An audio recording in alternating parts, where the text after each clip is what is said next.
Bienvenidos a Introducción a la Programación.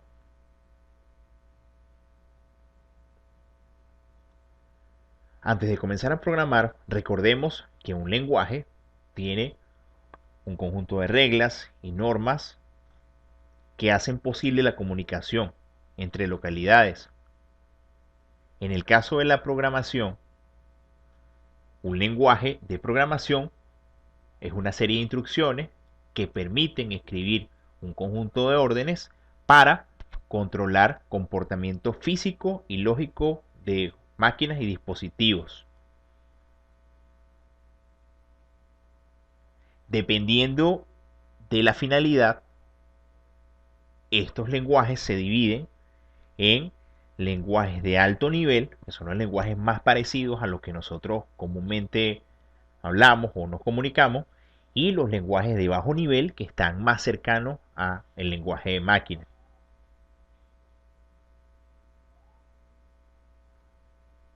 Lenguaje de bajo nivel. Son orientados a la máquina, ejercen el control directo del dispositivo. El programador debe conocer sólidamente el hardware. Estos lenguajes se dividen en lenguaje de máquina y lenguaje ensamblador. En este caso tenemos un ejemplo, un mapa de memoria. Si deseamos almacenar algún dato, debemos conocer el espacio de memoria o reservar el espacio de memoria en donde lo vamos a almacenar. Si deseamos luego recuperar un dato almacenado, debemos conocer exactamente dónde se guardó para volver y traerlo.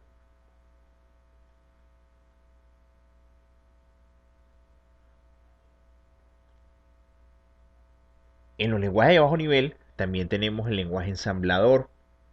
El lenguaje ensamblador es un lenguaje donde antes de hacer cada procesamiento hay que reservar un espacio de memoria.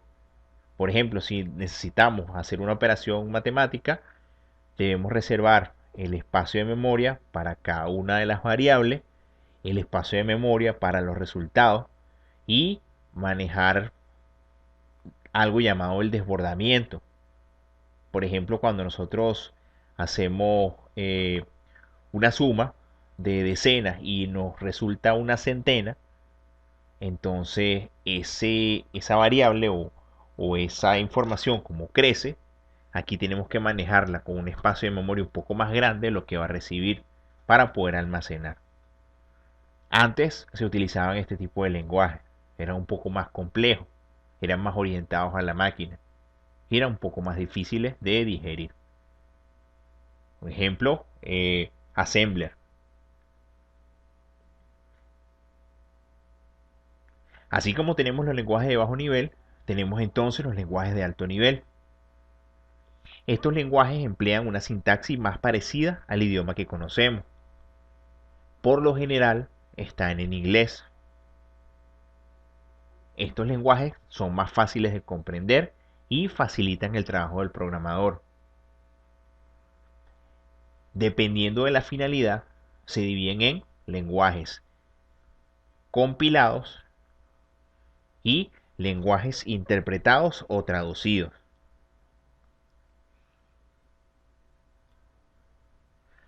Vamos con los lenguajes interpretados o traducidos. Estos lenguajes utilizan un traductor. Un traductor traduce línea a línea el código que va leyendo a código de máquina. Realiza la traducción tantas veces se ejecuta el programa. Por ejemplo, si el programa se ejecuta 100 veces, él lo traduce o lo interpreta 100 veces. Este tipo de lenguaje corre más lentamente que un lenguaje compilado. Al tener errores, se pausa en la línea. Haciendo una especie de analogía, por ejemplo, en el traductor de Google, nosotros al escribir una palabra, él automáticamente, mientras vamos tecleando, él va transcribiendo o va traduciendo. En algunos casos, si nosotros colocamos una oración, puede que la oración, cuando le hacemos la traducción, quede eh, un poco diferente en la manera de traducir, dependiendo del lenguaje, a lo que la persona intentó decir o lo que dice realmente. Eso sucede con los traductores. Otro ejemplo también sería alguno de esas informaciones en vivo, de repente si estamos en noticias o estamos en el mundo del espectáculo, alguna información donde de repente están hablando en algún tipo de lenguaje y tienen a una persona que traduce a un lenguaje que conocen todos los demás. Dependiendo de lo que va escuchando, la persona va realizando su traducción o interpretación. Y a veces, en la mayoría de los casos, dice lo que realmente el autor quiere decir, o en otros casos, a veces tiene algunas incongruencias que corrige rápidamente. Es como para dar un ejemplo.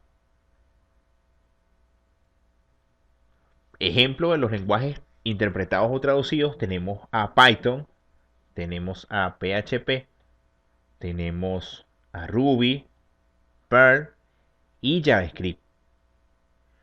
Las últimas tendencias de JavaScript le llaman, hay otro tipo de forma, le llaman transpilado, eso lo vamos a ver luego. Ahorita nos vamos a quedar con lenguajes interpretados y traducidos y los lenguajes compilados.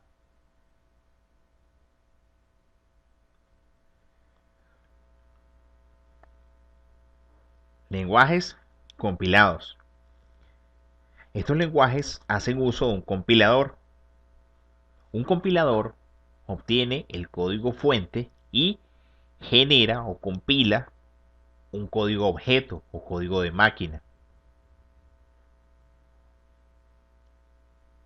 Estos lenguajes son más rápidos debido a que cuando realizamos el proceso de compilación, transformamos ese código fuente a código objeto y ya podemos ejecutarlo tantas veces que queramos. No necesitamos volver a realizar el procesamiento. Si tenemos algún inconveniente, algún error de sintaxis, no compila y nos muestra, nos determina en dónde tenemos el error. Un compilador tiene diferentes fases. Esas fases las vamos a ver más adelante. Entonces, mientras que el intérprete o traductor va haciendo la traducción a código de máquina línea a línea, el compilador lo compila o lo transforma de una sola vez, completo.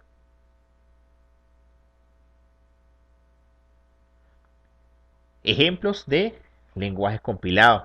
Tenemos a lenguaje C, con el que está escrito Linux y la mayoría de muchos programas. Tenemos a Java. Tenemos a Golang, que proviene en parte de C. Sus influencias son a través de C y Python. Pero este sí es compilado. Y tenemos a Visual Basic en la parte de los compilados.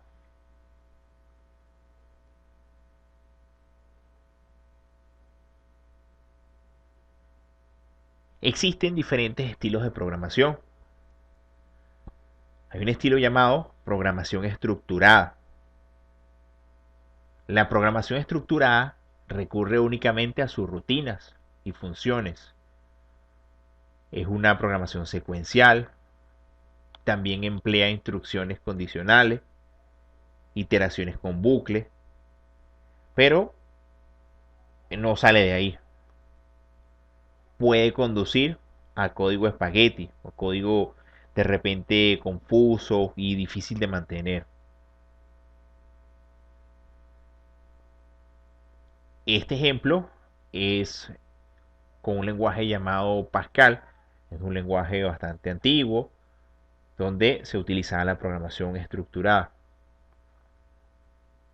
Esta programación dio paso o las influencias llegaron a que se realizara otro estilo de programación que es la programación orientada a objetos.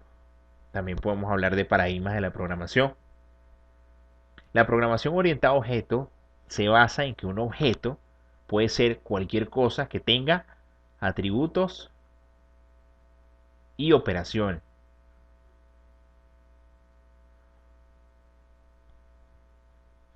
Por ejemplo, en este caso, podemos decir que un vehículo es un objeto. Un vehículo tiene atributos, en este caso podríamos decir matrícula, modelo, potencia, podemos decir color, número de ejes, que serían como las características. Nosotros vamos a llamar esas características atributos. Y tiene métodos o operaciones, por ejemplo, los métodos serían se mueve, frena, dependiendo de su naturaleza puede cargar pasajero o cargar mercancía.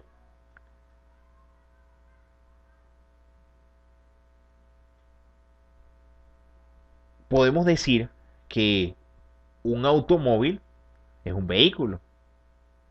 Podemos decir que una motocicleta es un vehículo. Podemos decir que un taxi es un vehículo. Podemos decir que un autobús es un vehículo. Si nosotros lo hacemos así, podemos utilizar un concepto llamado herencia para, aquí en programación orientada a objetos, traernos atributos u operaciones hacia otra clase o otro objeto. Por ejemplo, un taxi también tiene matrícula, también tiene modelo, también tiene potencia. La diferencia es que el taxi tiene una licencia o tiene otras características que están orientadas a la naturaleza. Entonces, un taxi podemos decir que hereda de vehículo esas características y a su vez hereda los métodos u operaciones comunes. Esa sería la herencia, así como nosotros heredamos rasgos característicos de nuestros padres. Aquí también.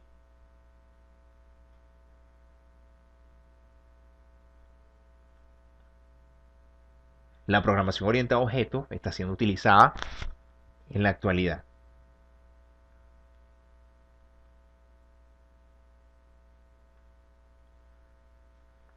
Arquitectura cliente-servidor.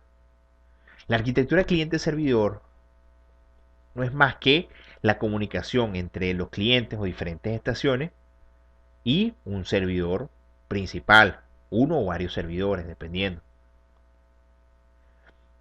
Esto es muy importante porque hay funciones o hay lenguajes que se crearon para ejecutarse del lado del cliente y otros lenguajes que se crearon para ejecutarse del lado del servidor. Al inicio todo se ejecutaba del lado del servidor. Resulta que si nosotros teníamos que hacer algún procedimiento, digamos que necesitamos sacar una documentación, debíamos ir hacia una institución, solicitar los recaudos, regresarnos, buscar los recaudos, completarlos, luego trasladarnos de nuevo hasta las instalaciones de la institución, a alguna persona personal, verificar nuestros recaudos, si nos faltaba algo debíamos devolvernos y luego, si cuando volvíamos con todo ya completo, era que procesábamos nuestro trámite. En este ejemplo, digamos que fuimos hacia el servidor o fuimos hacia esa institución al menos unas 3 veces. ¿Qué sucede? En ese tiempo, cuando se inició la arquitectura cliente-servidor, el Internet no funcionaba como funciona en este momento, las conexiones eran un poco más lentas y se saturaba esa conexión, el tiempo de respuesta era muy lento, entonces se crearon algunos lenguajes para poder hacer algunas validaciones o hacer algunos procesamientos del lado del cliente. Ese procesamiento que hacía que se optimizara la ida al servidor ya con los datos preformateados. Uno de esos lenguajes es JavaScript, que veremos más adelante.